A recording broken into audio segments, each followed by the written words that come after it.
Okay, I'd like to introduce Professors David Pyke and Daniel Ling, who are going to talk to us this evening about supply chain innovation with blockchain. And I'll hand it over to you, David. So I'm Dave Pyke, and we're going to do a baton pass. Daniel will start the session. I'll take the middle part, and he will bring it up at the end. And so just a couple of sentences about me. I did my PhD at the Wharton School, University of Pennsylvania, a very long time ago, and went from there to the Tuck School at Dartmouth College, where I taught for 21 years. And in 2008, we saw the light, meaning the warm weather, and I moved to USD, University of San Diego, then to be the dean of the business school here. And since 2015, I've been on the faculty teaching operations and supply chain. So I do work in operations strategy, supply chain strategy, inventory management, and some other things, research, teaching, and consulting. And I will pass it on to, and let me just say one other thing real quick. We have several points throughout this evening where we're going to just stop and ask for input and ask you some questions. But any time, feel free to use the chat or the hand wave or just unmute and ask a question. So we're professors, we're used to that, and we're happy for anything that you want to contribute or ask as we go. And I'll turn it over to Daniel.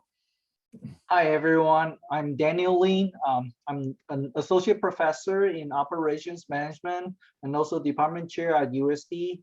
I joined USD back in 2011. I received my PhD from UNC Chapel Hill. I do teaching and research. I teach a lot of courses.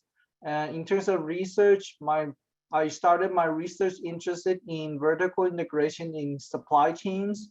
And more recently, I'm more interested in sustainable supply chains. And blockchain is my most recent interest.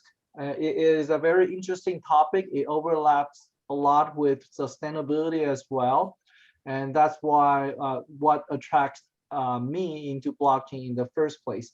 So today, we have a pleasure to share some of our learnings in blockchain, specifically in supply chain space. We probably heard a lot of blockchain in general, especially in cryptocurrency. That is not what we're going to talk about today. And don't ask me the price of Bitcoin because I have no idea. It's quite crazy right now. But we're going to spend more time exploring the possibility of blockchain in supply chain. With that, just one quick word about our program. We have USD has an MS in supply chain management. If you're interested in supply chain management, we strongly encourage you to consider. It's a part-time hybrid program. That means most of the courses are finished online, but student will visit campus 3 times. We have a gorgeous campus. It's a 17-month program, and we got study abroad in every program, including this one, of course, is subject to travel restriction nowadays. Our program is ranked really highly in many major rankings. Our students are mostly working professionals from major companies in San Diego. If you're interested in the program, feel free to reach out to me or our assistant director of outreach and recruitment over here. Okay, so here's our quick agenda today. We're going to talk about, what is blockchain? And then why would companies, especially supply chain companies, consider using blockchain? Why would they consider doing that? And then we're going to talk about, if a company wants to implement blockchain in their supply chain, what could be the barriers? There are some common barriers for all new technologies, but we're going to focus on the barriers that are more specific for supply chain. And finally, we're going to talk about, how can companies overcome those barriers for a successful implementation? First of all, when it comes to blockchain, I think most people, the first thing people come into mind is, as I show here, something called Bitcoin or something called Dogecoin or whatever coin, Ethereum, etc. that you've heard of. Well, first, I want to clarify. So blockchain, well, is not those cryptocurrencies.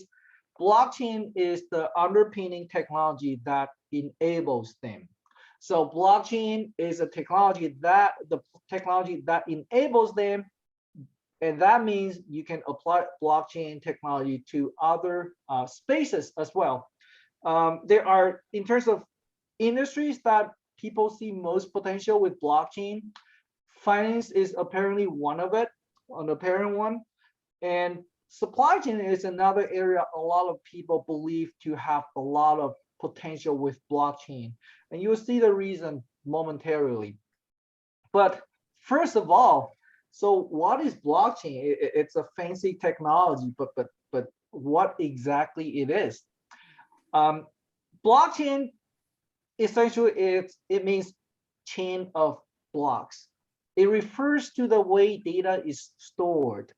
Essentially, blockchain offers a different way to store data compared to traditional database. So if you know something about database, in a nutshell, you know, it's kind of like a bunch of Excel spreadsheets, okay? And then they are kind of connected in some way. That's how traditional database works. Blockchain works in a very, very innovative and very different way. So let me give you a very simple kind of conceptual example to illustrate how it works.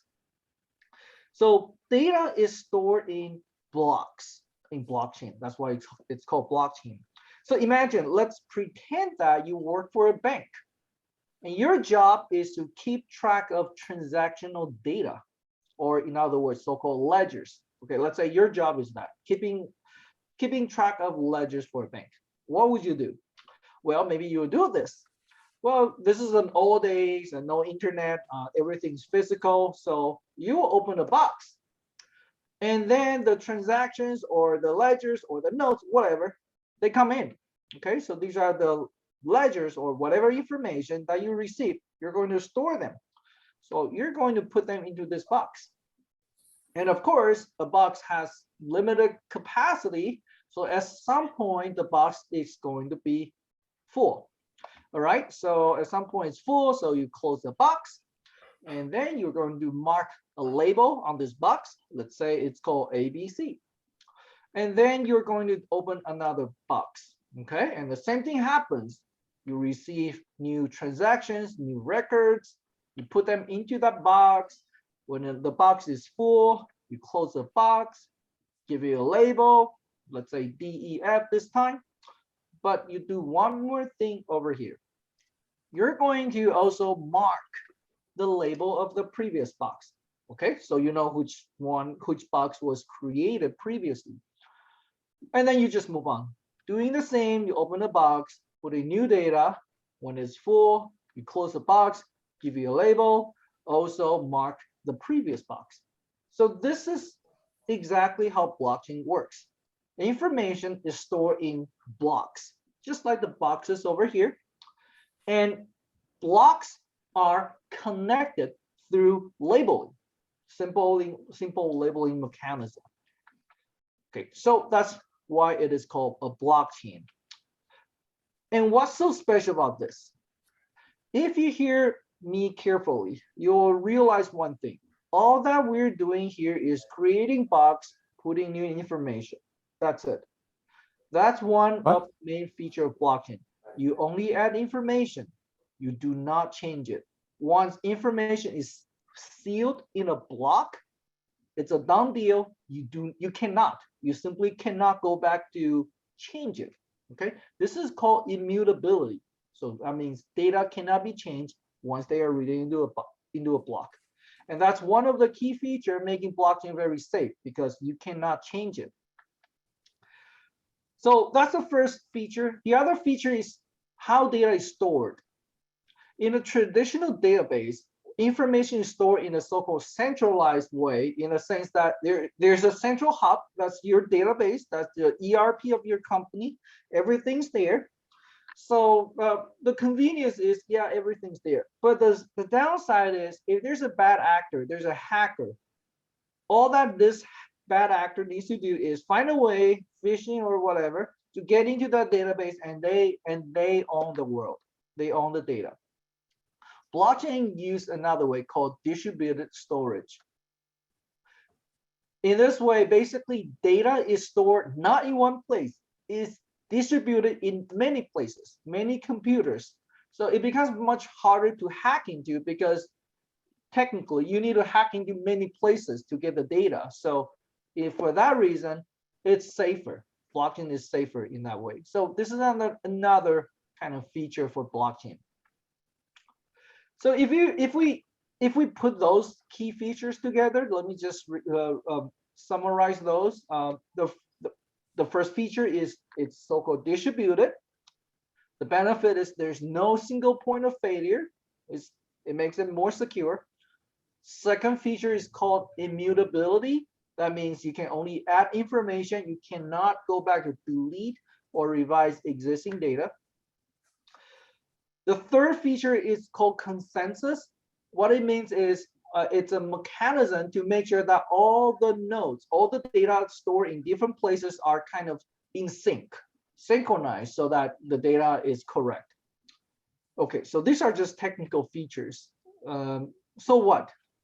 What is the key value of blockchain with those technical features? The key benefit or the key value for blockchain is trust.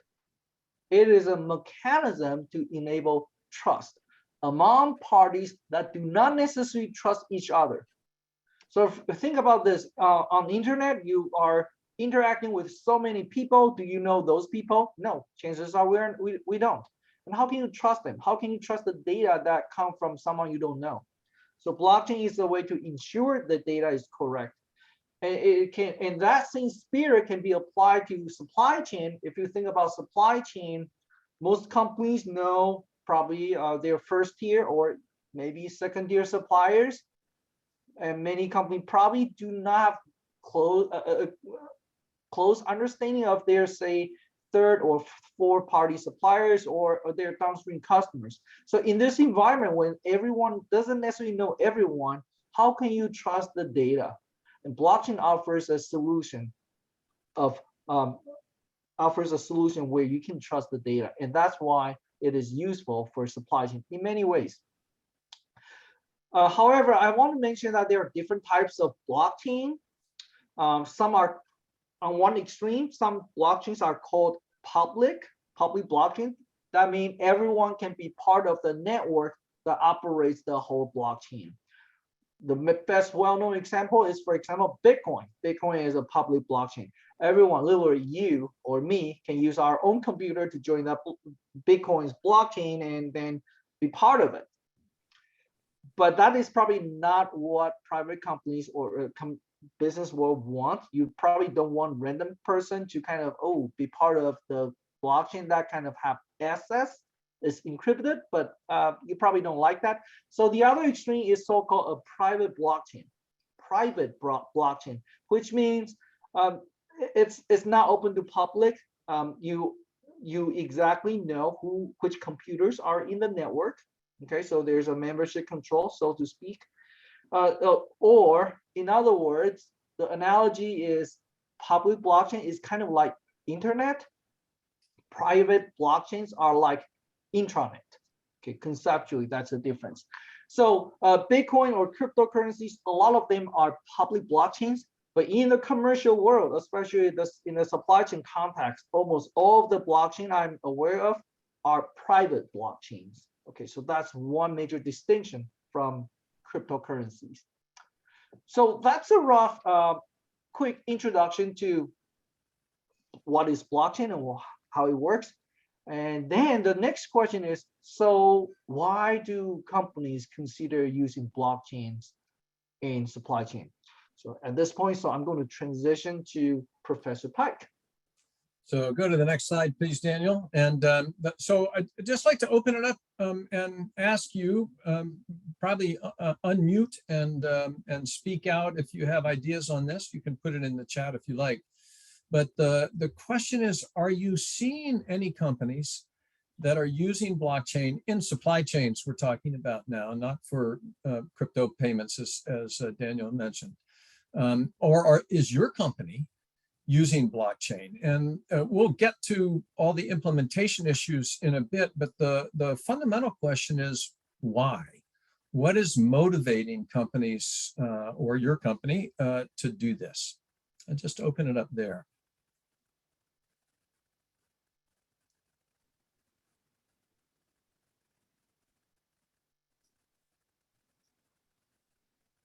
Well, can I make a comment? I'm not involved in a company at the moment. I've been retired for a while, but I had been involved previously, most previously, with food companies, and traceability has always been a big issue. Yeah. And I was also involved in pharmaceutical, nutraceutical, etc., and particularly in pharmaceutical. I don't know if anyone has had the occasion to read the book that was published, at least a decade ago, called Dangerous Doses, in which there was counterfeit medications, high-priced medications that hit the marketplace, and or they were either counterfeit or they were stolen. And I would think that in those two particular industries, one, food, it would be the panacea for many food products. Yeah. And in particular for pharma, and maybe even nutraceuticals, to actually have the ability to trace the origins and every step in the process of converting it into the end product. But I always remember Dangerous Doses and how, what a mind opener, an eye opener that was about how much is really going on. And we didn't have the technology. We didn't have the technology to even come close to cracking it. And I'm sure that there's there are many people who've died because of counterfeit and stolen drugs from the mainstream that were needed for keeping people alive. But you sound like you are familiar with Dangerous Doses. It's you'll hear more about not the book itself, but the problem and some of the approaches that we're seeing in blockchain. So it's a great example. Traceability is the general point, but food and pharma both being great examples of that. And we'll amplify that in a bit too. So yeah, thanks, Preston. Anybody else?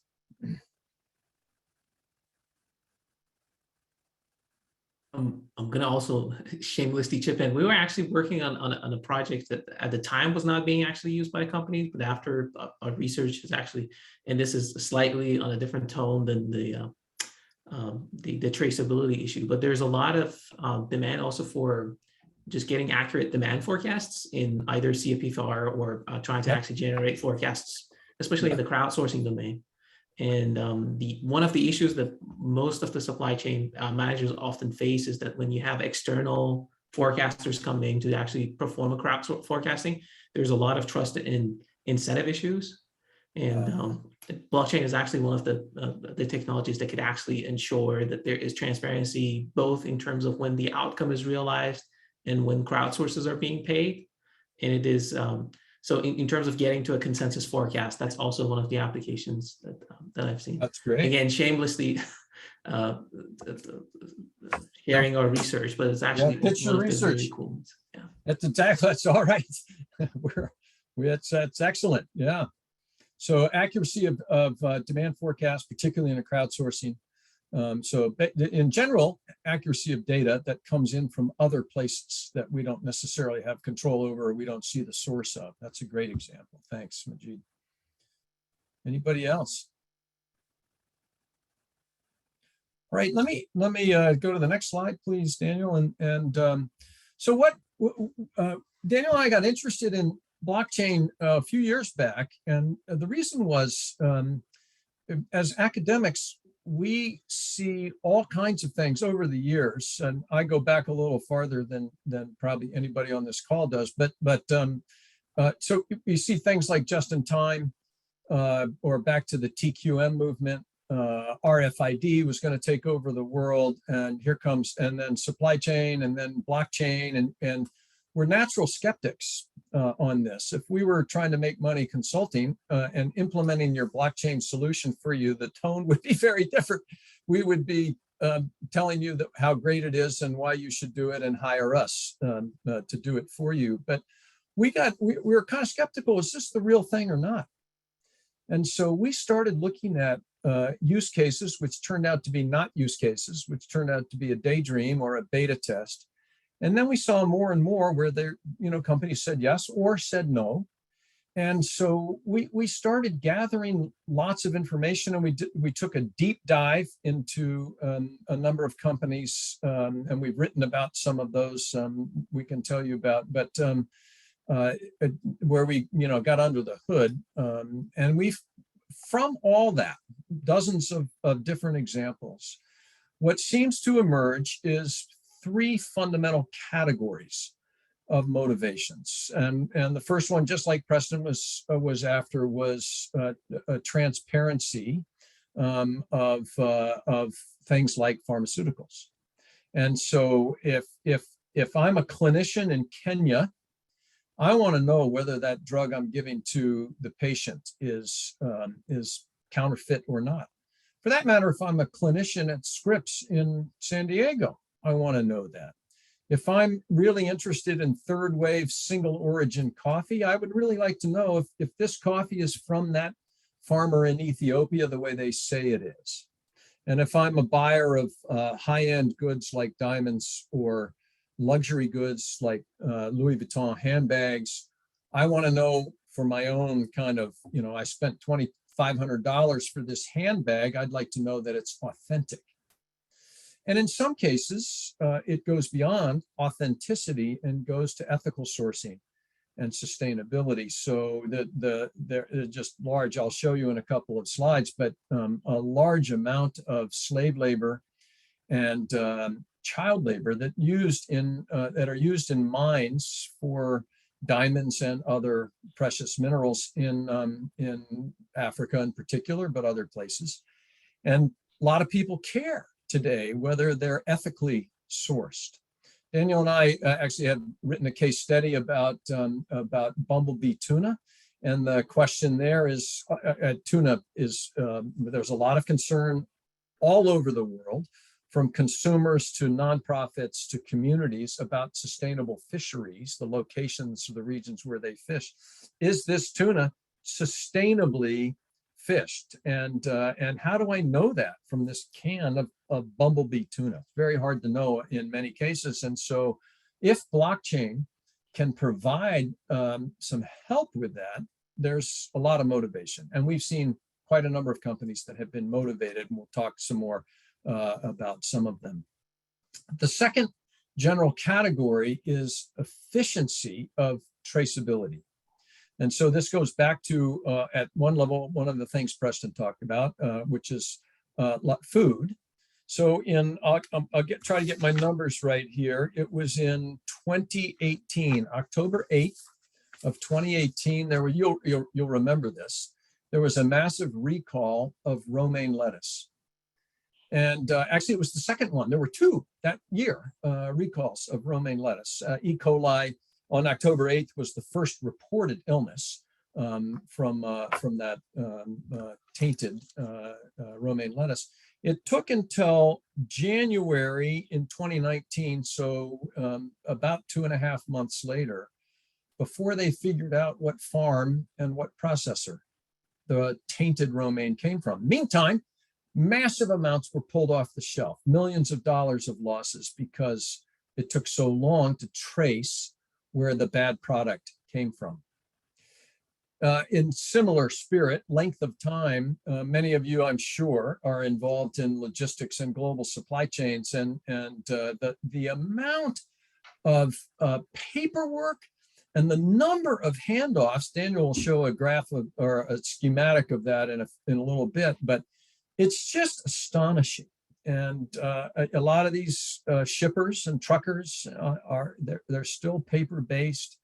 And so if there's any kind of need to trace back where did a product come from, and work its way back to the port, to the train, to the truck, to the ship, to the origin port, all the way back up the supply chain, not to mention the suppliers of the components and parts that are in that product.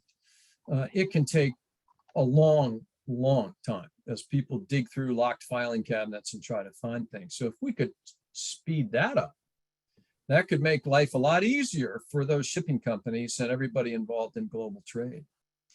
And in similar spirit, if there's any kind of dispute, I said I shipped you 1,000 units. You said you got 900 units. And so how do we resolve that dispute? Well, we got to go back to the records and try to figure out what's going on. So tracing where the product came from, resolving disputes, understanding the handoffs is a huge motivation for a number of companies. And the third one is related to the transparency, but it's specific to compliance. So for instance, when there are regulations like the European Union has a conflict minerals regulation. It was passed, let me get my numbers right again, in 2017 to be started almost a year ago, January 1st, 2021, regulating the import of basically conflict minerals, tin and tungsten and gold and other minerals that were known to be sourced often from war zones or slave labor, uses of slave labor and so on. And so companies have to, everybody from Volvo to BMW and other companies have to be tracing where those minerals they use in their components and products come from, and if they're ethically sourced. In the US, in 1900, long time ago, we had what was called the Lacey Act. It was amended in 2008 to include, similar idea, but it was amended to include endangered species of wood or illegally sourced wood. So if you're Taylor Guitars, for instance, in El Cajon, and you use ebony in the neck of the guitars and Indian rosewood for the backs, absolutely spectacularly beautiful woods,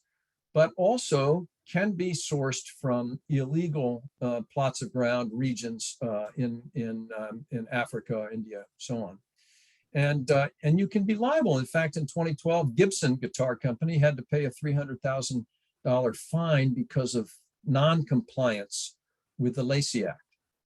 And back to the pharmaceutical example that Preston brought up, the fake drugs. The Drug Supply Chain Security Act requires that by a certain time, it's coming up, actually 2023, there's going to needs to be electronic track and trace of pharmaceuticals. And so when you are in that supply chain and you might be asked to demonstrate that you're in compliance with these regulations, if blockchain actually can work for that, then it's a potential thing. So three basic motivators for many companies. So Dana, if you go to the next slide, please, we'll talk a little bit further, and I'm going to get mine. So it goes a little even deeper here, and that is when you have regulations and you have processes in place that even then can be violated. So in the diamond supply chain, for instance, there's something called the Kimberley process certificate, and that verifies that the diamonds come from an ethical mine. And you can see there's the DRC, Democratic Republic of Congo, quite a misnomer on the democratic part of that, and the regions around there that are rough places. We actually have very close friends who were doctors, medical missionaries in DRC. They had to leave because of bullets flying around I mean, it's a nasty place in certain regions, and that leads to all kinds of bad things, as you can see in the pictures. Well, you were trusting the Kimberley process certificate, and then you find out that the U.S. Customs discovers fake certificates. So once again, how do you verify, even though you have this piece of paper that says it's the real thing, it might actually not be. So those are the motivations. Let's talk about some of the barriers. And the idea here is basically, if you're sitting there thinking, or a company that you know is sitting there thinking, well, you know, that could be a reason for us to think about blockchain. My next question for you is, what barriers to implementing blockchain do you think there are, if you've experienced any, or have you seen from companies that you might know or read about, or that you might imagine could be barriers? And I'll just pause there for any thoughts or comments on that.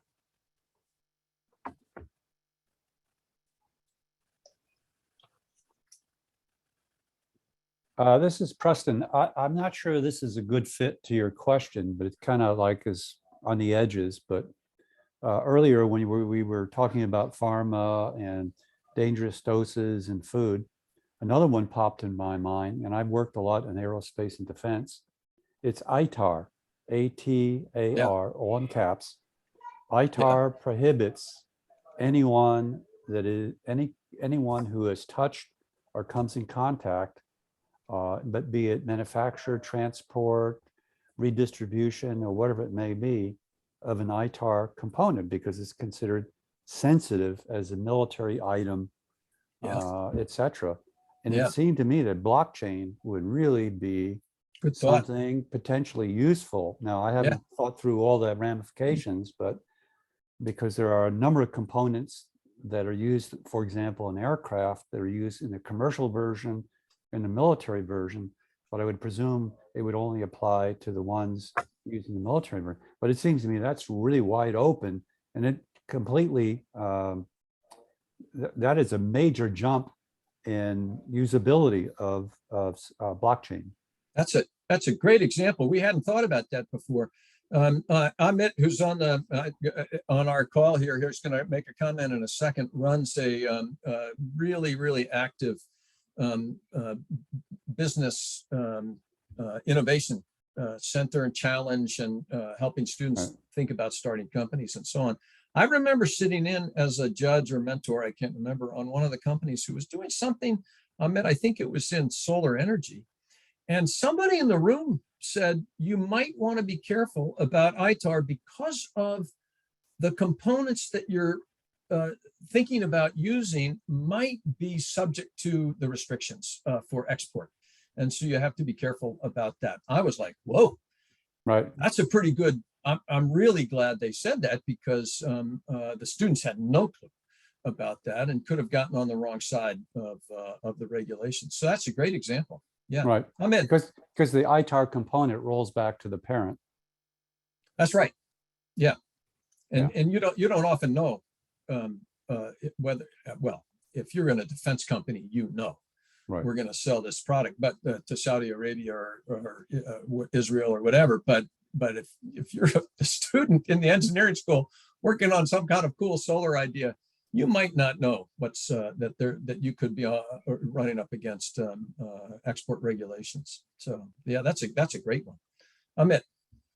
Yeah, thanks, Preston. And Dave and Daniel, one of the things I was thinking about was, just like, we experienced with the ERP implementations, that, initially there was, challenges around compatibility and interoperability. So, supply chain network partners actually have systems that can talk to each other. Oh, yeah.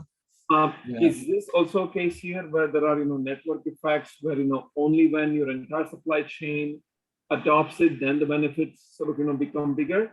Or can a company unilaterally do something here?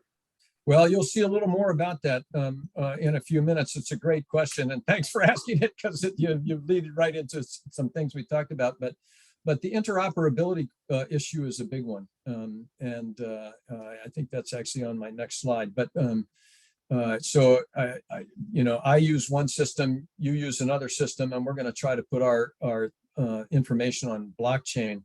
It's not, obviously it's not impossible. We deal with interoperability all the time, and you have translators that help that, but still you have to be careful. of that. And so that could be a barrier, like, oh man, I don't want to deal with that again. And so that could slow it down or put it off the table entirely. Great. Any other thoughts before we push on? Well, I'm not sure on my part it's a thought, but I have a crazy thought. That is, when it comes to IP, you know, so far we're thinking about blockchain dealing with something that is, well, Bitcoin's not tangible, but tangible things, right? Yeah. Yep. You know, traceability, fakes, are they real, are they not? But it would also be IP in some ways, because you're talking about language that describes something. And if that language is consistent among partners, trying to keep, because let's face it, a definition of something is very powerful. You know, if you have a common definition, you can collaborate better. And I wondered whether this, blockchain would really be helpful in trying to do not secret work, but closed door work, keeping out intruders for things that had a high IP content. It could be. That's an interesting thought. My guess is that, especially if it's really secret, they button it down pretty tight. You know, that there are no windows in the building, so to speak. But there are other aspects of intellectual property that may not be related to the product itself. So, for instance, if I'm supplying you with a component, you'll be a retailer, and I'm selling you my product. But you also buy products from my competitor and sell them both. Now that the information's on the blockchain and it's very secure once it's on there, but I need to trust that if I put that on there, you're not going to share my information with my competitor. That's true with blockchain or not blockchain. It doesn't make any difference, but where the information is stored. But when I put it out there, Daniel, I've seen some resistance from, a sense of like, well, that's making it a little bit more information, a little bit more out there than I was hoping for. And people might hold back on that. That's good. Thank you. Let's go to the next slide. So there are common barriers. I'm going to do this in 2 minutes or less that apply to any technology project at all. So it's very hard to estimate the return on investment in many of these, especially for a new technology. And especially for something like this, well, if we never have a product recall and we spend all this money, well, what's the return on that investment? Zero, unless we have the recall. And so there you go. And on new innovations like blockchain and others, it's very hard sometimes to estimate how long it's going to take us to implement. It could take a long time because we use a lot of trial and error. We don't have a lot of best practices to look to try to understand, how to do this better. And we may even have challenge internally from you name it, the CFO or anybody who's going to be watching the numbers. But let's go to the next slide. We're going to do two categories of situations where we have seen barriers rise up. And so let me describe the first one. We call it information complexity. And that breaks down into three things: process complexity, virtual physical link, and data modeling. So process complexity, imagine, as I said, we've done a deep dive into bumblebee tuna. Now on the right there, you see tuna steaks. So that tuna steak came from a fish. And if we know what longline fishing vessel it was caught by and where it was processed, it's called a loin factory, and where it was shipped, who shipped it, and brought it into frozen into the US and so on.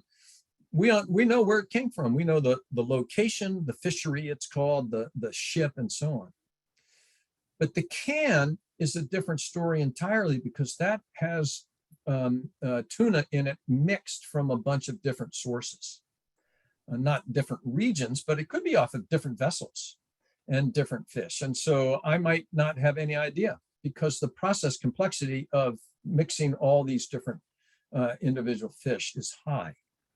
the wood that you see, that the cutting board on the left is a single piece of wood. So if I can trace all the way back to the tree, the forest and the tree where that was harvested, that's not, I mean, it's not easy, but it's not that difficult. There's, you know, we lose things in bark and from sawdust and so on, but it's at least doable. The one on the right has wood from multiple different trees in it. So now my problem just got more complicated because I've got to look at different sources, potentially different forests and so on. The second one is virtual physical link. So you can imagine that I see a diamond and I think it's, and I'm told that it's mined from an ethical mine in DRC and DRC. And, you know, do I believe it or not? And it gets to be challenging if there is an incentive at the source, a lot of times in a developing country where we might not have visibility. So I have a virtual piece of information that says a certain path for this product. But is that actually true to the actual physical product?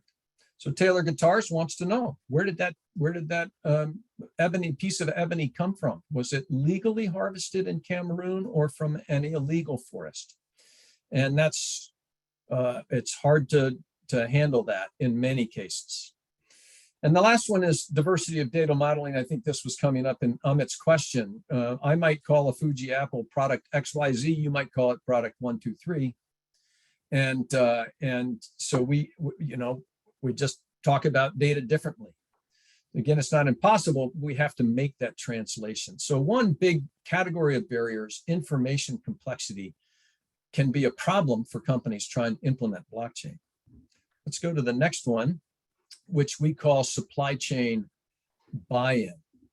And so this could be the diversity in information capability. What you see on the right side there is a fisherman. We call them fishers because they're not all men in Indonesia. Thousands of islands, literally thousands of islands and villages. And these fisher go out and catch tuna and bring it into brokers, and they sell it, take cash, and go home. And there's a fishing boat. One or two people go out on that boat. Well, that guy might come back to the village, go to the broker and say, I caught this in that region and that's an area that's sustainable. How do we know? And so we would like them to be able to, right there, be able to record that information. But this is a fishing village in Indonesia.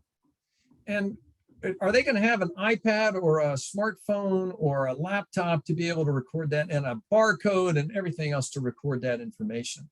Whereas Bumblebee has all the technology in the world. So that diversity can be a challenge. The second one is comfort level in sharing data. So that's kind of what I spoke about before. If I'm putting any data onto the blockchain that's relevant to this traceability or that we're after, I have to be comfortable, and maybe my supply chain partners aren't. And all the best intentions in the world, and we're going nowhere with this.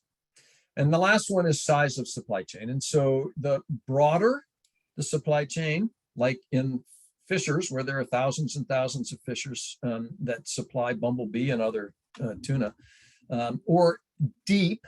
So the famous example, you remember, Mattel had lead paint in Hot Wheels toys, and it was, I think, a third-tier supplier who had put lead in the paint that sold the paint to somebody who told that, and eventually it ended up in Mattel toys. So those kind of deep supply chains mean that you need more parties involved in buying into and being able to participate in the blockchain. So those are the barriers. And at that point, I'm ready to go home and say, forget it. It's going to be impossible. Daniel, I think we can skip this slide and just go on. That's a deep supply chain for Sport Obermeyer. So what we did was we kind of took all these examples and this very simple 2x2. So it should be published in the Harvard Business Review, I think, since it has a 2x2 matrix. But basically, our point is you need both critical mass and low information complexity if you're going to think about really moving ahead with blockchain. If you don't have that, it's likely that you're going to have to say no entirely, or at least delay the implementation. And so those examples, romaine, there are a lot of farms that grow romaine lettuce. And the picture from the port there, there's just lots and lots of trucking companies. And if you're going to have to get all of them to buy in, oh my gosh. We've talked about diamonds and guitars. There's Sea Smoke. That's a wine. Friend of mine, I don't buy Sea Smoke. That's a $150 bottle right there. So, but a friend of mine does. We love having them over to dinner. And when they bring the bottle of wine, it's quite nice. But how do you know without opening the bottle that came from the vineyard that it's supposed to have come from? So those are the kinds of questions. So that's high information complexity. So what Daniel's going to do is take us to ways that we have seen companies and supply chains overcome those barriers. Thank you. Yeah, so we present to you many barriers in implementation. Those are the barriers that we've seen. But now let me show you a couple of examples where companies successfully implement blockchain in their supply chains. The first one is IBM and Walmart. So as Dave mentioned 2 years ago, well, actually no, 4 years ago, in 2018, there were E. coli outbreak. And at that point, Walmart was thinking about, hey, you know what? I need a means to keep track of my vegetable products. So they collaborate with IBM. So by the way, IBM is a major mover in blockchain space. They have invested a lot and is one of the leading companies in providing blockchain solutions. So they paired up together and developed a platform called Food Trust, a blockchain-based platform to trace the so-called provenance of fresh produce.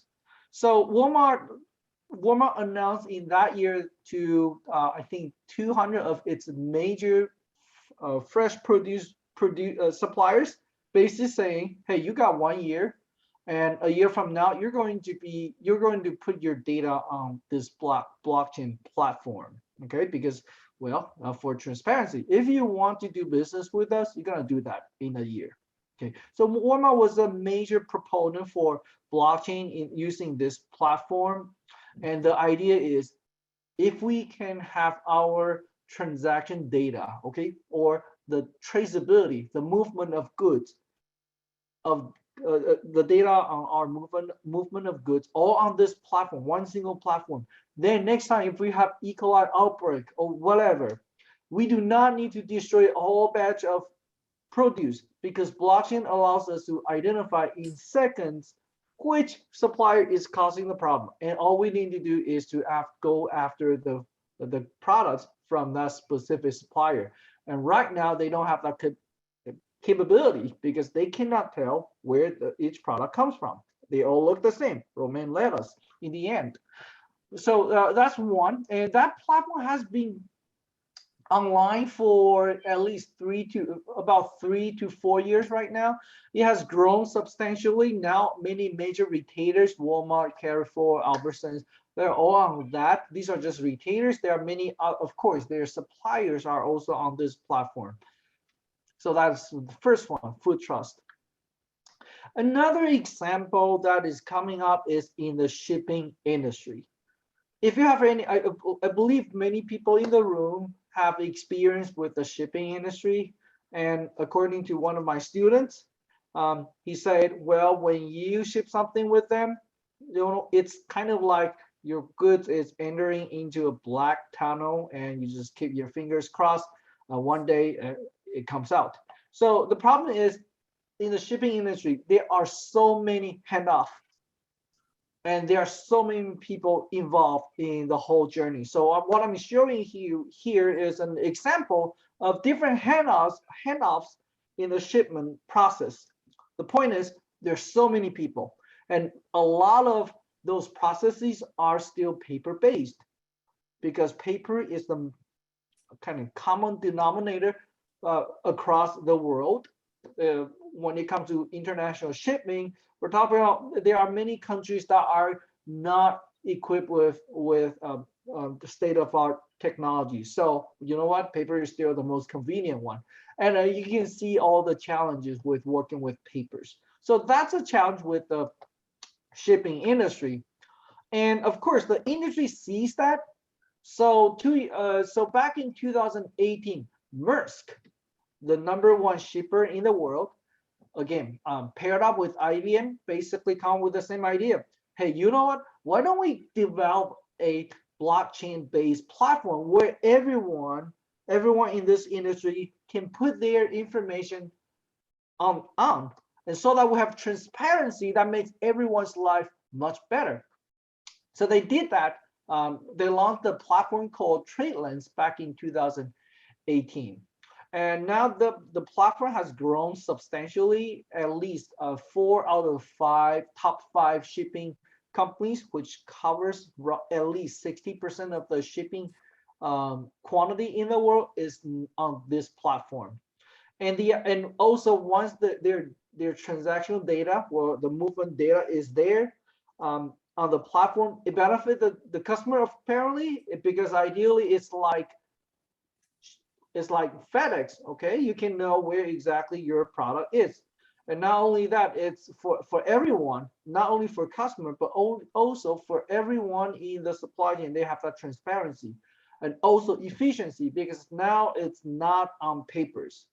This is now information is on computers, so it makes it more efficient. However, this is a good example to point out some challenges as well. So when Maersk launched this platform, one of the challenges, hey, you know what? It needs to convince competitors, other shippers, to be on this platform. And you can imagine that might not be the easiest conversation. You're inviting competitors to be on this platform that you created. And so at that time, one of the challenges, well, the other company came over and said, okay, you're developing this platform with IBM and you're asking for our help. All right, so if we jump in and we help developing this thing, so who owns the IP?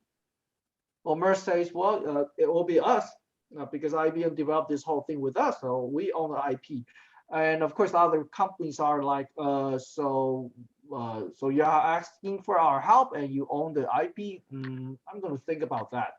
So you can see this is a challenge that they encountered.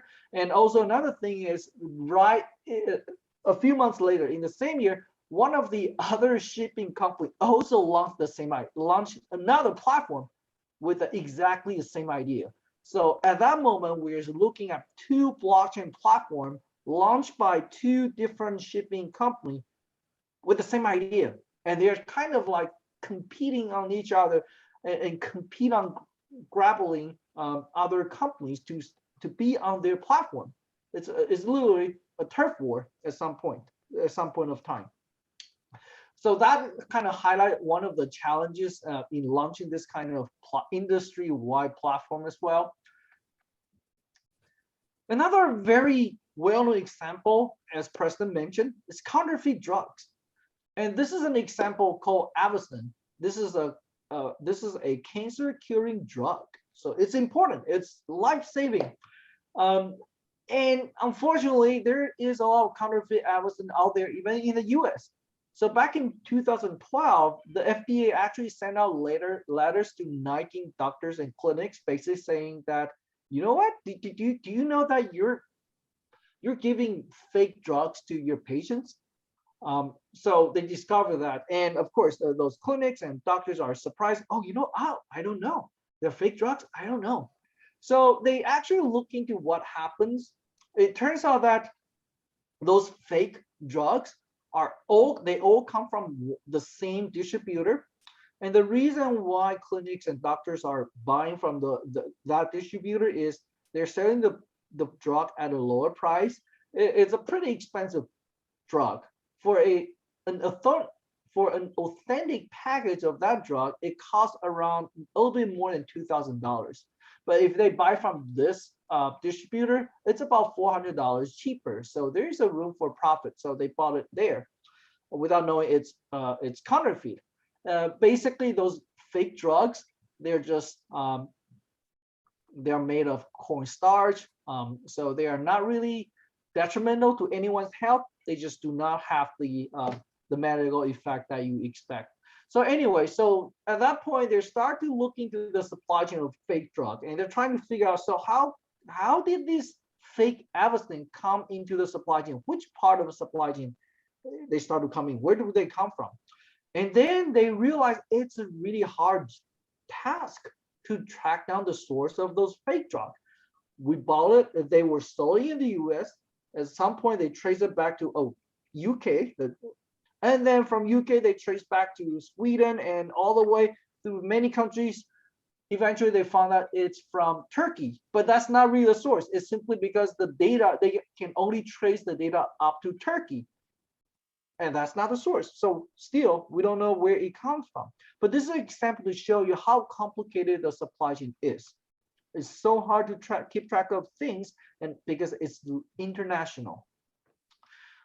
And also, back in 2013, the US passed this law called Drug Supply Chain Security Act, DSCSA, which kind of sees the counterfeit drug problem and says to all pharmaceutical companies, hey, you know what? You have 10 years up until 2023. You got 10 years to figure out how to enable digital tracking and tracing ability for each package you sell. So by 2023, every pharmaceutical companies need to be able to trace every package of the product from itself all the way to the original factory that manufactures that package. And of course, this is a major shift for the whole industry. This is a major change to the industry. So the industry as a whole is exploring, how can we do that? What are the technology options to enable that? So of course, in that case, blockchain becomes one of the candidates. So they started a project called Meta Ledger. So you can see all of the major pharmaceutical companies, Pfizer, McKesson, Gillette, they're all jumping to this project, trying to collaborate and find out how can we use blockchain to enable tracking and tracing in this in our drug supply chains. Bumblebee is another pretty well-known examples in blockchain space. So Bumblebee really prouds themselves in sustainability. And as a result, they are offering a function called Trace My Catch on some of their products. So if you go to buy their products, you may see a barcode or something like that, or a serial code in the package. And you can go to their website, type in that code, and it will show you the history of this package, where the fish was caught, etc. But this function is only available to certain products that were caught using major liners, means big ships, commercial ships. They are equipped with GPS and all the technology to enable this. What is not captured in this existing Trace My Catch function is the tuna or other fish caught by individual fishers. For example, the 7,000 the fishers in 7,000 island in Indonesia. These are individual fishers. They don't have the technology. They don't know what is blockchain. That's not their strength. And how do you provide similar function to those individual fishers? That's where they find out that, well, blockchain can be helpful. If we store the data in blockchain, once we buy the fish from those individual fishers, we can enter the data into the blockchain, and then the rest of the process is mostly internal. It's our factory, our distribution network, etc. Okay, we can control the data. So they try to launch that, but here is a problem. You're dealing with individual fishers. How can you introduce this concept, blockchain? They don't know what is blockchain. They don't know what it is. How do you allow them to use the technology, encourage them to embrace the technology. That is a major challenge here. And fortunately, Bumblebee realized that in Indonesia, there are NGOs who already have their boots in the ground with those fishers.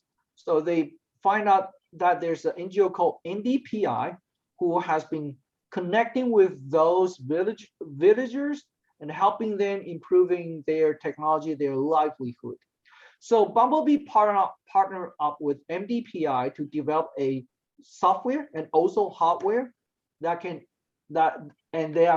they give the device to the fishers to help them record the provenance of their fish. So in Bumblebee's case, they partnered up with an NGO to help them get access to those individual fishers, because there's no way Bumblebee to develop their own individual relationship to thousands of small villagers. It's just not doable. And fortunately, they got a partner who can help them do that. So those are some examples that we have found. And now I'm coming back to this framework. And as a summary, you can see the examples provide a couple of ways to kind of break the barriers that we mentioned, either in terms of information complexity or buy-ins from supply chain members. And in summary, there are three major, we call them barrier breakers to enable supply chain, enable blockchain to, well, that means they can either reduce the information complexity or gain the buy-in from supply chain members. The first category of enabler is simply government regulations. For example, LACI Act, Drug Supply Chain Security Act, or the Complete Mineral Regulation in EU. So basically, the government says you need to do something, okay? And well, you gotta figure out how to do that. Okay, that's one of the major forces to push implementation. The second barrier breaker is simply collaboration with NGOs or other organizations who has the capability to connect the supply chain. Bumblebee being one example. Collaborating with NDPI allows Bumblebee to connect with individual features. The third barrier breakers is simply motivation from industry itself. Powerful companies or consortium within the industry. For example, Walmart, in the case of Food Trust, Walmart is a major force behind the implementation. If you want to do business with me, you got to do this. Okay, so that's how it works. In the transportation industry, they take a different approach. In the transportation industry, they form a consortium called BITA, Bitcoin in Transportation Alliance. I think that's the full name. So basically, they form this consortium where everyone in the industry can join, and let's explore as a whole on how we can leverage this new technology. Okay, so it's not like, oh, who's dominating the conversation? No, let's explore together so that the whole industry can benefit from this new technology. Trade lanes is another example that we mentioned. Maersk, the big #1 shipping company, is behind the scene to kind of drive this through. The last enabler is simply technology, or in other words, IoT. One of the challenges we mentioned is physical digital link. So when the records say this diamond is from conflict-free area, how do you know that? How do you know the diamond in the record is the diamond that you see? I mean, how do I trust that no one replaced the diamond? I mean, it's the easiest thing to do. How do I verify that? How do I verify the record I see is the item I see over here? So there are several technologies that exist to help that, to bridge that gap between the physical and virtual world. One example, again, IBM. IBM, for example, they created something called a digital anchor. basically it's a sensor. It's a sensor that can measure the physical property of something, a liquid, for example, to verify that, yeah, this liquid is the one that is described on the blockchain. Circular is another company that helps primarily on the tracking and tracing of conflict minerals. They use geofence, for example. This is a legitimate mine. Okay, this is a mine that we have verified that is legitimate. So once a mine is mined out of this site, it will be recorded right away, so that to record the location of this mine, to verify this mine is actually mined out of this legitimate site. So that's another example using technology to verify the information. So these are the so-called barrier breakers that we have identified, and these are the ways that can help companies to jump over the barriers, the challenges, to encourage to eventually reach the potential implementation of blockchain.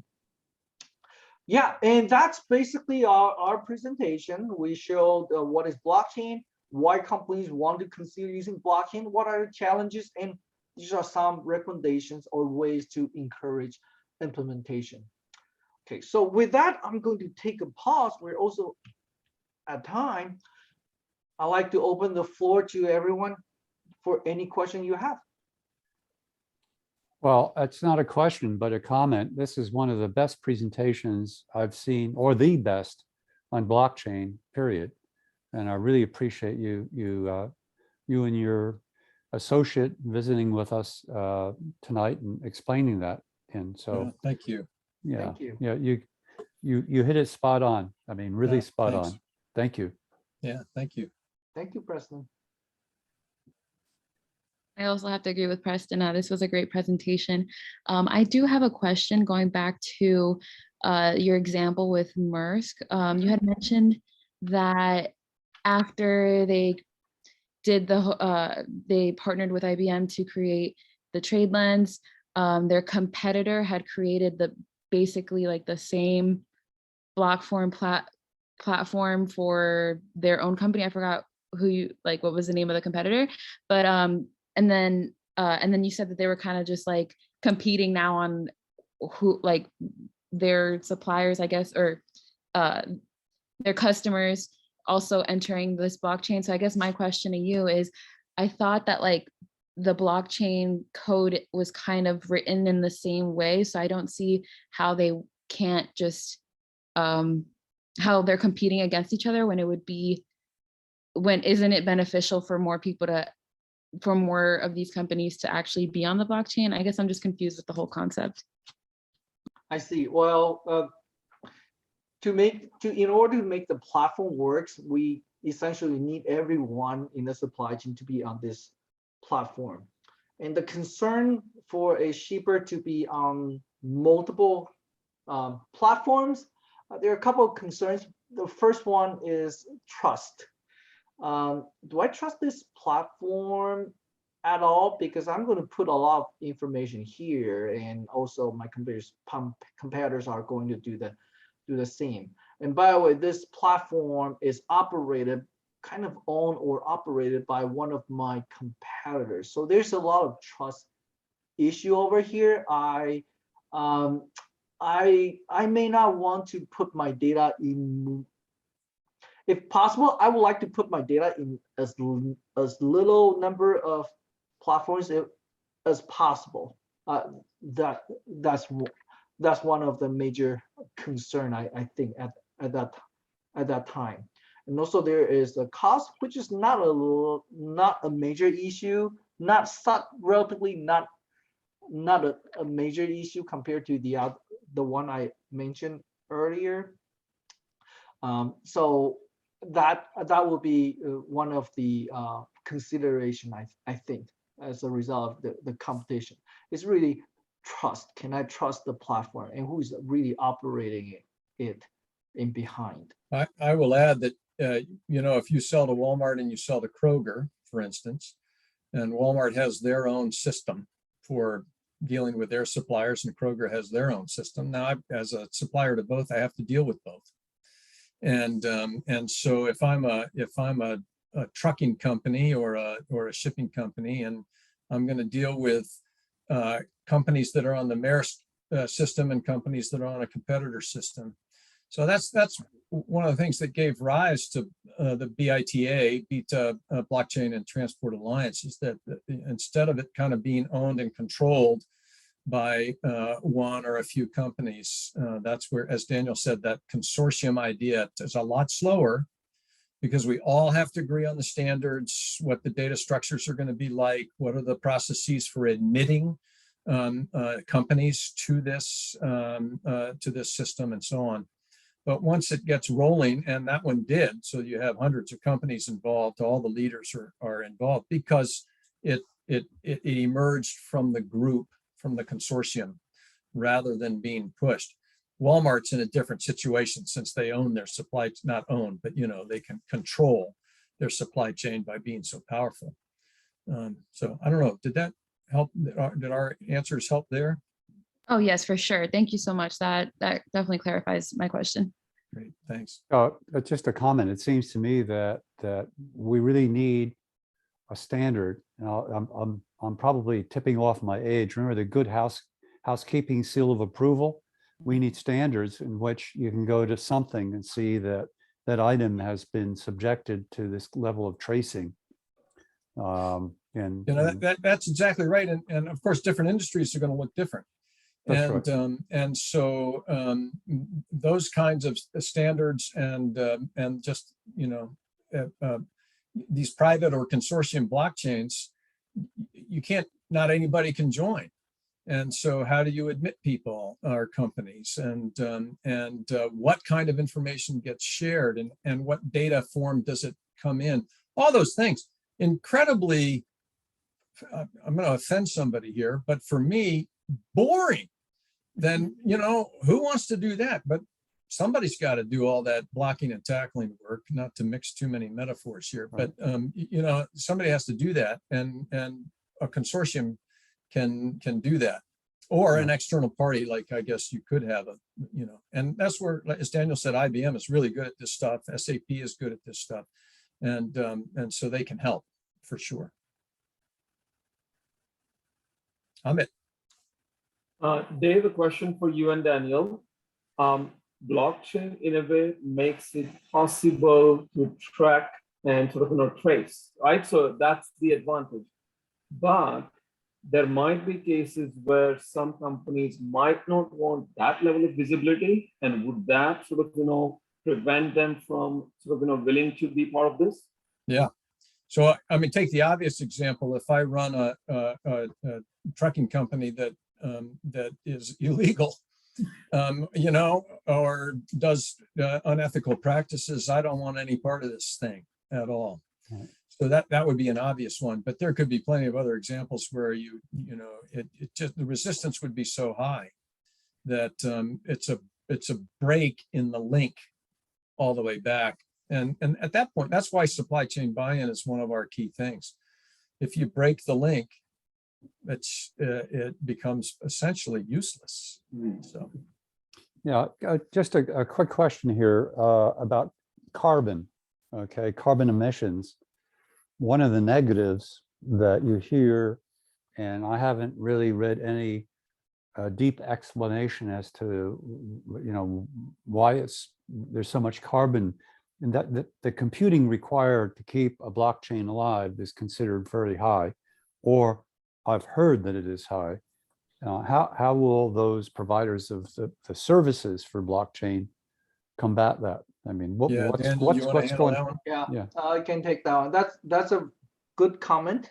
It's in my opinion, a common misperception. When you heard about, mining Bitcoin is very energy, takes a lot of energy. Right. Well, that's true for Bitcoin, but that has something to do with the so-called consensus protocol used by Bitcoin. That is not the case in other blockchains. There are many new technologies that can operate the supply chain and does not require that level of energy consumption. That's okay. Bitcoin or Ethereum are special cases where they're adopting a kind of older, very old version, the first version of the consensus protocol called proof of work, which require a lot of energy consumption. But for these newer commercial applications, they do not use that protocol, and therefore they do not consume as much lower energy consumption. Yeah, Good to know. Thank you for resolving that for me. No Majid. problem. Majid. Yes, I actually have so this might actually be getting into too much of a detail, but you actually mentioned the information sharing is one of the barriers. And given the fact that a major, not necessarily selling point, but the application area for a blockchain, especially when you combine smart contracts with the zero knowledge proofs, is the fact that you can actually get away with directly sharing information. Yeah. So you can actually Yeah. verify the information without directly sharing it. I was wondering, when you mentioned it as a barrier, what exactly, can you elaborate on that a little bit more? Are there specific examples in supply chain that maybe the smart contract and zero knowledge proof cannot be applied to? I would say zero knowledge proof, it's great, but when companies, well, when you know the technology, you understand, yeah, actually you can protect your information in that way. But a lot of companies, a lot of people, they don't know that. They don't know that level of details, and all they know is, oh, when I'm on this platform, I'm going to put the data in the same place as all of my competitors, and naturally, I don't feel comfortable. And you say, okay, but you explain to them, well, no, you know what, the data is encrypted. It's not like everyone can can touch the information. It doesn't work that way. But nevertheless, unless you really have a deep understanding of how it works, which not many people do, then people still have that. Mostly what I've seen is the inertia to do it, to share it, and that's one, and that's already assuming that the company has the capability to consider blockchain. A bigger problem, as far as we see, is many suppliers or many supply chain companies, many supply chain members are small companies. They just don't have the capability to deal with this new technology. For example, if you're Teddy Guitars, you're sourcing from a wood mill in Africa, it's really hard to convince that wood mill to implement something called blockchain when they barely can use cell phone, smartphone, and they probably don't have an ERP. It's just not a conversation they are capable of to have. Yeah, so that's my take. I would add, Majid, I don't know if you teach the Barilla Pasta case or any implementation of CPFR or vendor managed inventory, but there's the implementation. It's just the same discussion, right? We all kind of know it would help make the supply chain much more efficient, and in those cases, our forecasting and inventory management just so much better, but it involves putting information out there that's my information. So that's that actually is very in line with my personal experience. Is whenever you actually have like all these brilliant benefits, but it's actually, you actually see a huge gap between what is actually being realized. Yeah. And I was very curious to see if this is also the case when you're referring to barrier. So I guess good news and bad news are the same time. Yeah. Yes. Thank you for the clarification. That's right. Yes. Yeah. I think you made a very good point. A lot of barrier we see in blockchain are, in my opinion, called human factors. It's not about technology. It's about human behavior. That probably will be true for any new technology as well. Right. One thing I find interesting in this discussion is that people are questioning whether their data could be in a blockchain along with a competitor. Yet they're quite willing to use the cloud computing services of a company that in fact all their Great data point. is residing with this cloud computing Yep. provider. And it's almost a contradiction. It's like, I don't even know how to explain it. I mean, Yeah. but it's really Yeah. quite silly, because if you trust cloud computing and all the sharing of resources to be economical with information transfer, and why would you That's a great point. Good point. Yeah. I was chatting with somebody about malls that read your parking. You can do a UTC mall now will read your license plate as you go in, so it can you handle your parking payment and stuff like that. And I was chatting with somebody, said they read my license plate. Are you kidding me? I'm like, do you know how much Google knows about you? Yes. Your license plate is the least of your worries. Yes. Amanda, I think we probably need to quickly turn it over to you, because I'm looking at the clock. No, that's great. Thanks. Thank you for your very informative presentation. I'm sure everyone got a lot from it. And I'd like to say that there are a lot more of these presentations coming up. We do them every 2 weeks on Wednesday, and I'll just paste a link in the chat, which you can go to see what other events we have on. The next one is next Wednesday on the 2nd to 2/22, which is our eco-sustainability initiative kickoff. And we're looking for people that are interested in sustainability, eco-sustainability, to join us to basically work out what topics you want to hear about, how we want them to be presented, and that kind of thing. So it's more of a workshop with breakout rooms to discuss how we're going to set that up. So if you're interested, just go to that link I've just sent and you can register there for it. And then we've got another couple of ones, building the reliability into supply chains on February the 9th, and designing a supply chain network with simulation tools on the 23rd. And then we also have a couple more classes. Sorry, I'm going on a bit here, but February the 12th, our Ling Basics class is starting. And that's a nice 4-week class if someone wants an introduction to it. So you can get to those on that link there. And I'd like to say thank you very much again. Well, hang on. Oh, sorry, Hang on. Let me just make a comment about the eco-sustainability kickoff meeting. We have designed a full curriculum spanning at least the next 12 or more months, monthly, with multi-session webinars running off on the side that connects all the dots on eco-sustainability. Now, I'm not sure everybody's quite aware, but the world is at a critical point. In fact, eco-sustainability may be the most pressing problem that society, the world faces right now. We have targets for 2030 on carbon reduction and reduction in water usage that are quite staggering.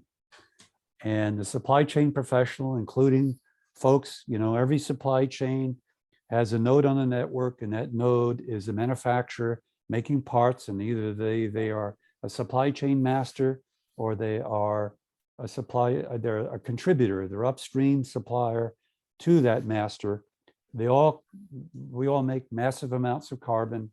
We all consume a lot of water, and the reduction targets are that we have to reduce everything by 50% by 2030.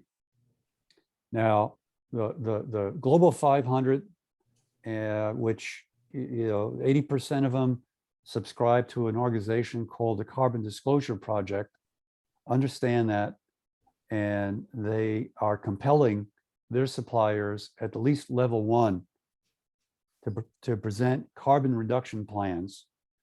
The problem is that level 2 and 3 and 4 yet haven't quite caught on that they are suppliers and their turn is next. And so they're going to have to find out how to reduce all this by 50% in just something like 8 years or less. And so it's a really tremendous burden, but opportunity. Now, a lot of fragmentation. I wouldn't call it fragmentation. The whole eco-sustainability community with standards and techniques and methodologies over the last decade has grown. And anybody who's in supply chain management and involved in a manufacturing component within that, or a distribution component within that, needs to learn about these technologies and these influencers and all these things going on, or they're going to fail in their mission. Because supply chain is the next real frontier for getting to that 2030 goal. So this program has been designed at relatively low cost to help everybody connect the dots. And for anybody who wants to be an individual who has a path up the corporate level to get there, because there's a lot of information that we just don't quite, we're not dispensing at the right rate. And I think, I know that UCSD is on board with this kind of thinking, because they're transforming their whole curriculum to include eco-sustainability. So I recommend that you join in on this meeting, because it isn't one where it's informational. It's one where we listen, we communicate what we think needs to happen, we get feedback, and then we'll refine the program. And every month, and I mean every month, one or more topics will be examined and add to your knowledge base. So please get with it, sign up for this.